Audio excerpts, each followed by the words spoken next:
everyone, it's Nichol Spohr, and today I am here with the Hero Arts STAMPtember 2021 exclusive limited edition called Make-A-Wish. I decided to take a lot of the sweet treat images from this stamp set and place them around a circle. I'm using a nesting circle as kind of a guide to get started, and I'm going to position my images around this circle. We're basically creating this circular shape, and I'm leaving room for a sentiment in the center. I played around with a lot of the individual images, and I kind of ultimately decided that the large cake just was a little bit too big. Like, it doesn't fit around the circle quite as nice as some of these smaller images. So I'm just gonna kind of manipulate and move these around until I get them the way I want them to look, and then I will stamp them. So what I'm gonna do is, now that I kind of have decided on these 4 images, I'm going to line them up with the top of the panel. This is a 4 1/4 by 5 1/2 inch piece of Neenah 110-pound weight smooth white cardstock.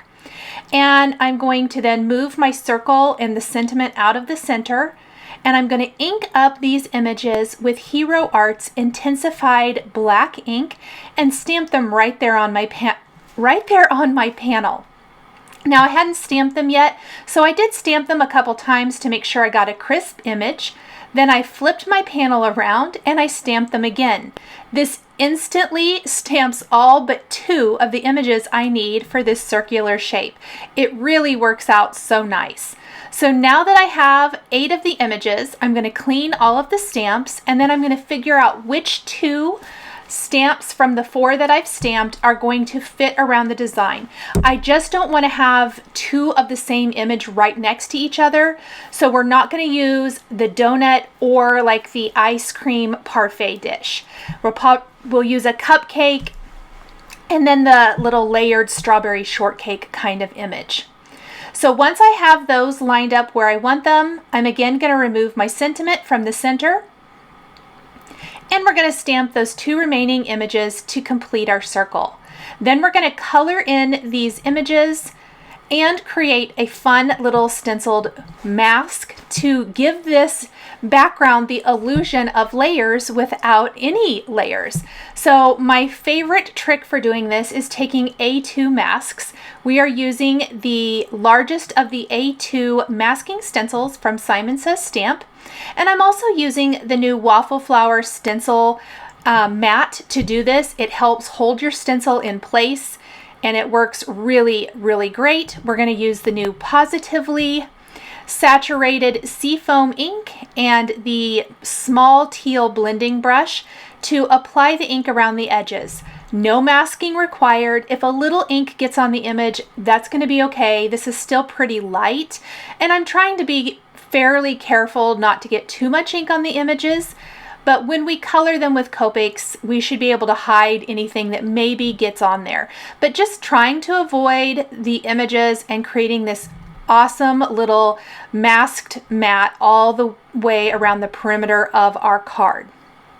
I'm going to continue to fill this in until I have the entire thing. Now, this is a great opportunity if you want to add text over the top. You could do that. I would definitely probably color in the images first and then reposition your masking stencil, and then you can place another mask on top or whatever you want to do there. And you're going to see this as I work on my card, because ultimately I decided I wanted to create some added interest and texture to the background. But let's go ahead and color in our images first. We can always come back. That is the great thing about stencils, is they're always easy to line back up. I've zoomed in close, and I'm going to start coloring with Copic markers. I did use the Hero Arts intensified black ink, which is a great ink for Copic marker coloring. And I first kind of went through and added my red colors for the strawberries and cherries. I'm going to repeat the pattern, so anything that is the same image is going to be colored exactly the same, just for ease of creation and coloring, since there are quite a few of these small images to color. So I did that first. I did forget that second cherry, but we will grab it here in a little bit. And then the green tops of the strawberries are YG21 and 17. The red color combination I used are 32 and 35. After we have that, I decided to do the ice cream dishes. And this is going to be a color combination similar to that of the seafoam ink that we use to create our masked background. This is BG18 that I'm laying down first. Then I'm going to add a little BG13 and finally BG11 to finish off those parfait glasses. And we'll just add our color. I like to start with my dark. I've been starting with my dark lately and then kind of mid-tone and lighter, and you can go over it as needed until you get that shading just so. Next, we are going to color in the donut with E43 and E40. So there's two of these donuts, and again, I'm going to color both of them exactly the same.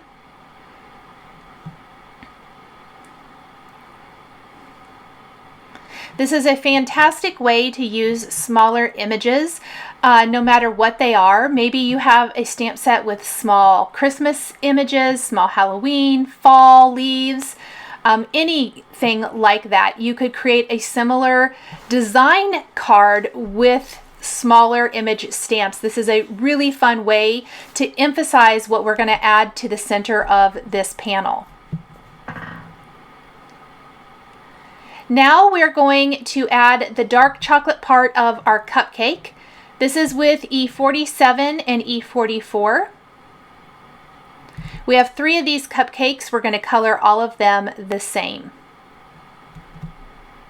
So just kind of tracing out. There's only a little bit of the cupcake actually seen between the cupcake wrapper and the frosting on our cupcakes. And I really tried with so many neutrals for cakes and things like that to add some nice color to cupcake wrappers, the parfait glasses, the straw, and then the fruit in the design. For the frosting on the cupcakes, I'm using a combination of yellow and orange. We're going to have like a yellow-orange swirl.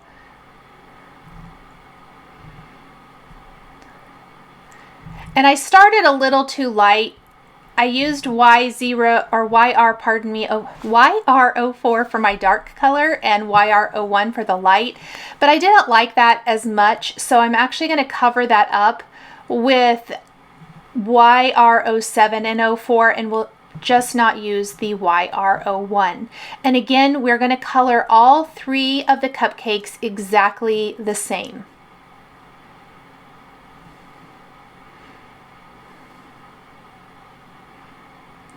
So now we're going to color in the cupcake wrapper, and because the red on my panel is pretty limited to the strawberries and cherries, oh, I guess I did the frosting first, pardon me. I'm going to color in the frosting on the donut with pinks. This is RV10 and 13. And this is a nice bright pink color.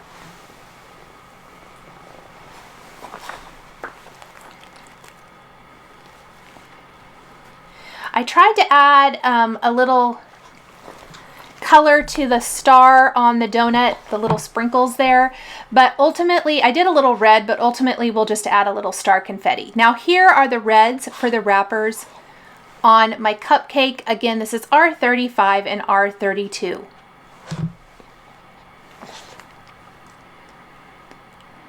And this just pulls in a little bit more of the red around the panel, which I always love.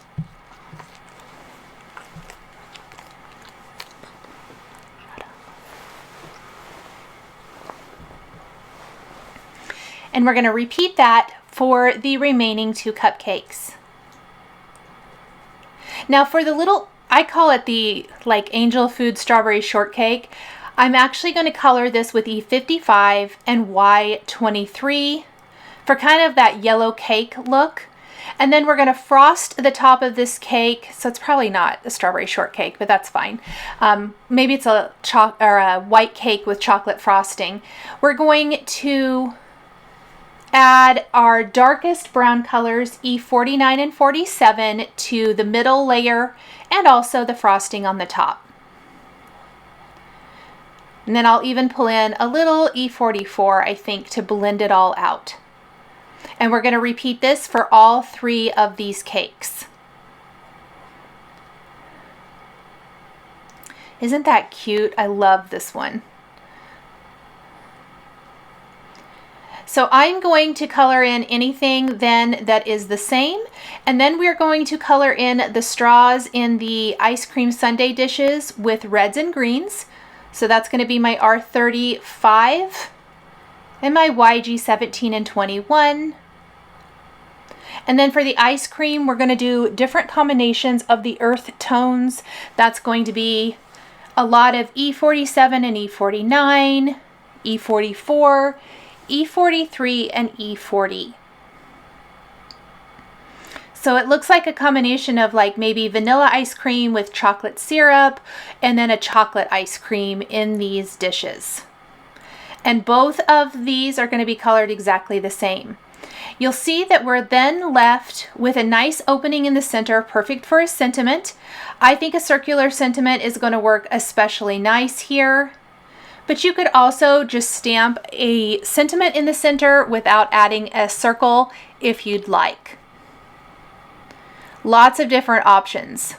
You could even put several sentiment strips here in the center with different greetings. There's some good ones in this stamp set, including Happy Birthday and Life is Short, Eat Dessert First, plus The Best Things in Life Are Sweet. There are 3 image sentiments. We're going to use Make a Wish, but there's also Party Time with a party hat and Happy Birthday with a birthday cake. Now, this is where I decided that I wanted to add a little additional interest to my background. So I placed the masking stencil back in place, and I'm going to use a dots stencil. You could use any size here. And I'm going to go back with my seafoam ink and my teal blending brush, and I am going to just add a little extra ink over those spaces around my dessert images. This is going to give a subtle tone-on-tone texture with polka dots everywhere. It's one of my favorite looks, and I absolutely love it because it adds a lot of added interest to a background. When I peel up these stencils, you'll see the amazing result. Now that we have our background panel, we are ready for our sentiment. I'm going to go in with a white pen, add a little white detail, and we're also going to stamp our greeting, which again, I'm using the candles with the Make-A-Wish banner. We're going to stamp that on another piece of Nina smooth white cardstock with a black ink. And then we are going to color this image in as well before die cutting with a circle die. If you wanted, you could also stamp this directly on the background and just stencil around it. That would be cute too. I wanted a little extra dimension, so that's why I opted to do it on a separate piece of paper. Here's that white pen where I decided to add some white pen detail to a few places around my card design. While I'm coloring in the Make-A-Wish image, I thought this would be the perfect opportunity to add some glossy accents to some of the images around this circular shape so that it would start drying. So I'm going to add my pen detail first, grab my glossy accents, and then we're going to add that to the parfait glasses, the strawberries, the cherries, and I think that might be it. But this is going to give an awesome glossy raised finish to some of those images that is much more visible in real life. So you'll see it here because it's a little cloudy when it's wet, but as it dries completely clear and then just gives you that very subtle raised glossy finish. I always love to add it to images that may be glass, like glasses, or in this case, the dishware. And then the strawberries I just thought would be a fun little accent with glossy accent, as well as the cherries. So that's going to dry while we wait. I also thought some sparkle would be nice, and so I will apply some Nuvo Crystal Drops in White Blizzard to the frosting on my cupcakes. Unfortunately, my white Blizzard needs replaced. It is clogged terrible. I have gone through so many bottles of this because it's my absolute favorite.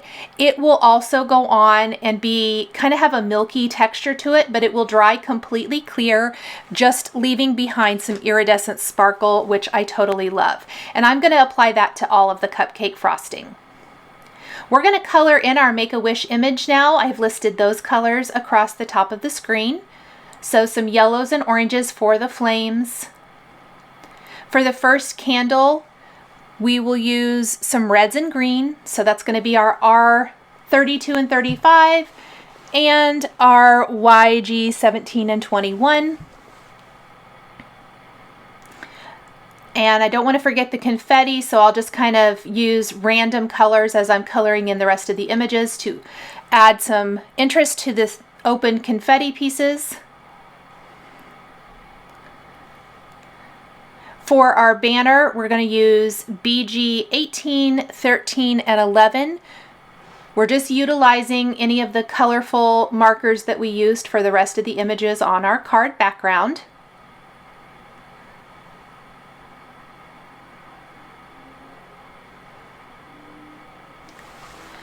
And then we will color in the remaining 2 candles here.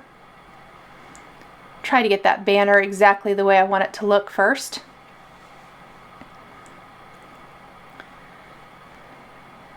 So we'll do a little stripe of pink and green. And then we're going to finish with another polka dot candle that's pink and red. Now I took some nesting circle dies, and this works great if you have a set of a lot of different sizes of circle dies, or you could just use one. I wanted to mat this on a contrasting color of cardstock to really make it show up.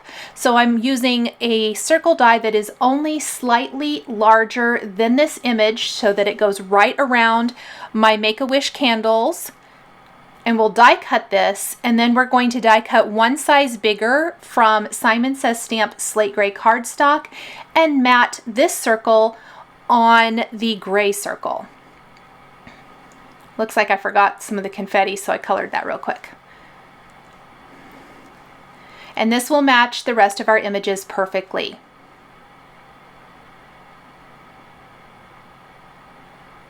I'm going to pop up this matted circle in the center of my card with foam adhesive. So there's what it looks like matted on the gray cardstock. I like gray as opposed to black, as I find it's a little bit softer. And then I don't want to forget to add some glossy accents to the flames on the candles so they have a glossy raised finish when dry. Now it's time for some finishing details. Underneath the Make-A-Wish banner, there's plenty of room for a little heart accent, which is always my favorite. So we're adding this little red heart. And then scattered around the card design, we're going to take some iridescent star confetti and adhere that all over for an extra touch of sparkle.